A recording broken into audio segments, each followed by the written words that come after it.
एक मोटा राजा अपनी काली रानी से बहुत प्यार करता था, जैसे एक दूसरे के बिना जी नहीं सकता। लेकिन धीरे धीरे राजा के मन में वासना और खूबसूरती का ऐसा नशा चढ़ा कि काली रानी के रिश्ते में दरार आ गया। जब भी रानी कमरे में राजा से मिलने जाती, राजा उससे दूर भागने लगा, जैसे कोई भूत देख लिया हो। रानी को लगा कि राजा कुछ बात को लेकर चिंतित है, इसलिए मुझसे दूर भाग रहे हैं, क्योंकि राजा तो मुझसे बहुत प्यार करते हैं। एक दिन पड़ोसी राज्य की राजकुमारी बेसिया अमरगढ़ आई। उसकी सुंदरता देख सैनिक सोचने लगे, काश ये मेरी पत्नी होती। राजकुमारी बेसिया अपनी खूबसूरती से राजा के दिलों पर ऐसा प्रहार की कि धीरे धीरे काली रानी की छवि उनके मन से धुंधली पड़ने लगी। बेसिया ने राजा के कानों में कहा, रानी सुंदर नहीं है, राज्य को एक रूपवती महारानी चाहिए जो आभा से राज्य का मान बढ़ाए। राजा धीरे धीरे बेसिया के खूबसूरती के जाल में फंस गया।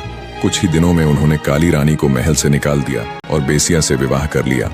काली रानी का दिल टूट गया। जिस राजा ने उसके लिए कसम खाई थी, वही अब उसे अपमानित कर महल से बाहर निकाल दिया। रानी महल से निकलते समय कुछ नहीं बोली, बस उसकी आंखों से अश्रुधारा बहती रही। वह जंगलों में भटकती रही, भूखी प्यासी, पर उसके मन में कोई क्रोध नहीं था। उसे विश्वास था कि एक दिन राजा को अपनी भूल का एहसास होगा और वो मेरे पास आ जाएंगे। परंतु नियति ने उसके लिए कुछ और ही लिखा था। इधर महल में राजा बेसिया की सुंदरता के मोह में दिन रात डूबा रहता।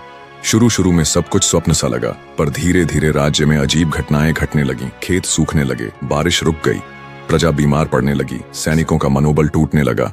दरबारियों ने राजा से कहा, महाराज, जब तक काली रानी महल में थीं, राज्य पर सुख समृद्धि बरसती थी। लगता है उन्हें निकालने से देवी देवताओं का आशीर्वाद छिन गया है। राजा यह सुनकर क्रोधित हो गया। यह सब मूर्खता है। राज्य को संवारने के लिए सुंदर महारानी चाहिए, कोई काली छाया नहीं। लेकिन एक रात राजा ने देखा कि बेसिया का चेहरा बदल रहा है। उसका रूप झिलमिलाती रोशनी जैसा नहीं, बल्कि नागिन की तरह भयावह हो रहा है। उसकी हंसी में क्रूरता झलक रही थी।